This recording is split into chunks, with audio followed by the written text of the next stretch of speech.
Hello. Hello. Shut when you think about it. Welcome back to the channel. I've got a little pretty pink bow in my hair. It's that time. It's another monthly letterboxd recap.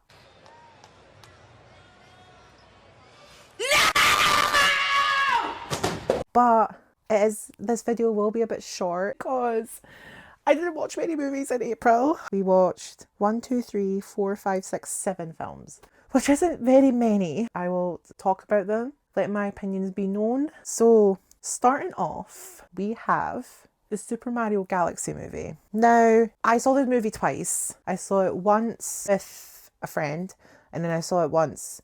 I took my brothers to go see it. First time I watched it, I was just so blinded by nostalgia and joy and whimsy and fun. Every time I go to film, there is screaming, crying children. Super Mario Galaxy film, I was blinded by nostalgia the first time. I gave it 5 stars. I was like, love this movie. It was amazing. Blah, blah, blah, blah. Ignoring the many, many, many issues with it, right? And then I watched it, I saw it again, and I was sort of like, okay, the film has its issues. It's definitely not as good as the first film, but I just don't care. I had a good time. I liked it anyway, and I would watch it again. Am I aware of the flaws and the mistakes? 100%. Do I get why people didn't like it? 100%. But am I having fun and am I enjoying it and do I care? No. It takes courage to enjoy it. I compromised and gave the film a 4. That was my final score. Then there's double bill. First film, You, Me, and Tuscany. Oh, I'm not keeping that in.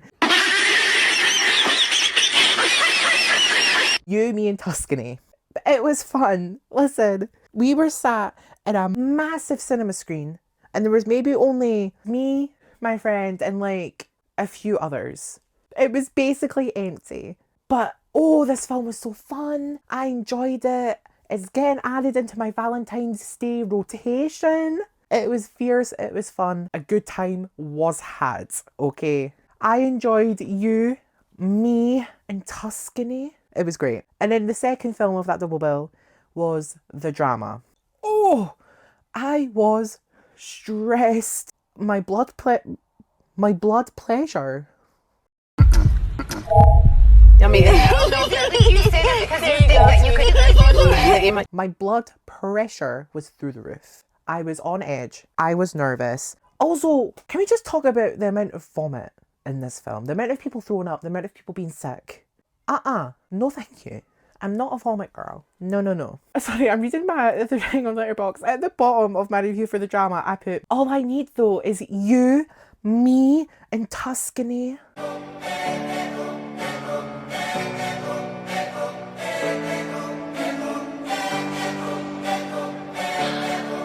It's never going out of style. No, but The Drama was good. The Drama was great. Zendaya and Robert Pattinson gave very good performances. The film was very good.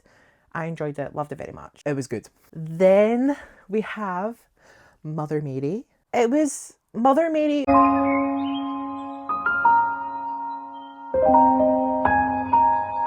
It was a good film. I really, really love and I really fuck with horror or thriller movie about a fictional celebrity. So like Smile 2, loved. Trapped.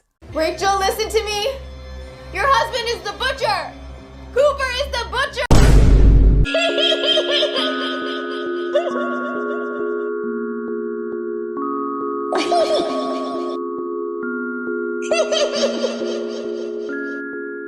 Loved. Mother Mary, loved. My one issue, felt slightly too long and slow in places, but the overall product I very much enjoyed. I loved Anne Hathaway and Michaela Cole in the film. They were both very good. They both gave very great performances. The music was amazing. Although what I ended up getting confused with was Charlie XCX did most of the music, right? But I remember watching the credits and I think something's not went right up in here. Because FK Twigs got a credit. And it was a credit for her original song that she did for the film, right? I then read that and for some reason went, oh, she done all the music.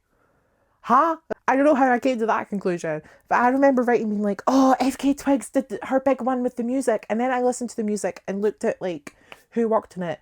And then remembered that it was Charlie XCX that did most of the music. And FK Twigs was asked to provide an original song because she was in the film. And then I went, oh, well, don't I look like the fool? Don't I look like the big idiot right now? The costumes, the outfits, the garments, stunning. And also the lesbian tension. I was here for it. So much sapphic yearning. I lived. Right after that, and it was very late at night, it's probably why I got confused. After that was Undertone. I had been very, very, very excited for Undertone. The film was brilliant. I loved Undertone. And I think what I loved about it is, quite a lot of the time, I struggled to get into it. I struggled to get into the fantasy of the fear, right? Undertone was the first horror film in a while that I've sat in a cinema and watched and went, that's genuinely spooked me. I was genuinely quite scared watching that. There was points where like I had a fan and I was sitting like hiding behind it because it was just the film. It was so good. It was like the small details. It was like something standing in the doorway. They kept showing shots of like a doorway leading to the kitchen, and I was like, something's gonna happen. But then they kept doing it that I went, okay, nothing's gonna happen then. And then something would happen, and I was like, oh. It's like scared. The film was really good at sort of getting you with the small details and the small scares and the sort of like, it's a film you have to really pay attention to. So I understand that it's not going to be everyone's cup of tea, but it was certainly mine. And then the next day I saw Lee Cronin's The Mummy. I gave it 3.5, but I was being very generous. Best part, when the little girl called her teacher a rat-faced "see you next Tuesday." That was fierce. The movie was not perfect.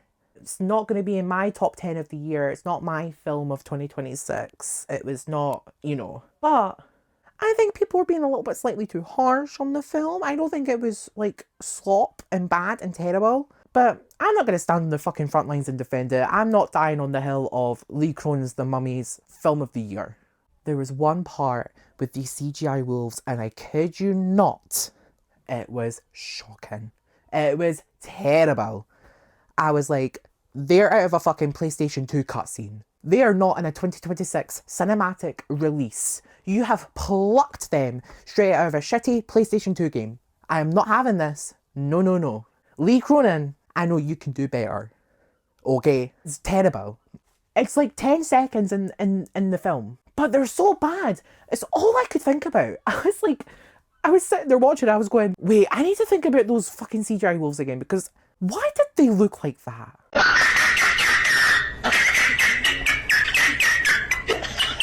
And then the last film I saw in April was Michael. For me, I enjoyed it more than I thought I would. Again, was it film of the year? No. Is it my favourite biopic that I've ever watched? No. Is there a lot that I could tell they sort of edited around and sort of, it was a little bit fantasy and fictional? Yes. Am I nervous for the second part? Absolutely. Because how they're going to address the fucking massive elephant in the room, I don't know. I did enjoy this first part, and I think I enjoyed it because it covered the sort of part of his musical career that I enjoy. I enjoy a lot of his 70s and 80s stuff. I don't care for for most of the music afterwards. I'm going to be 100% honest. So if the second one does come out, will I see it? I don't know. Will I like it as much as Michael? Probably not. But yeah, that's it.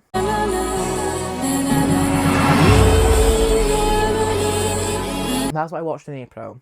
I feel like I should start adding a bit where I'm like, I tell you my favourite of the month and my least favourite of the month, because I've not done that for the past two. So I will say my favourite film of April was quite easily Undertone. My least favourite, and in all honesty, this is also quite easy, Lee Cronin's The Mummy. I will try and watch more in May.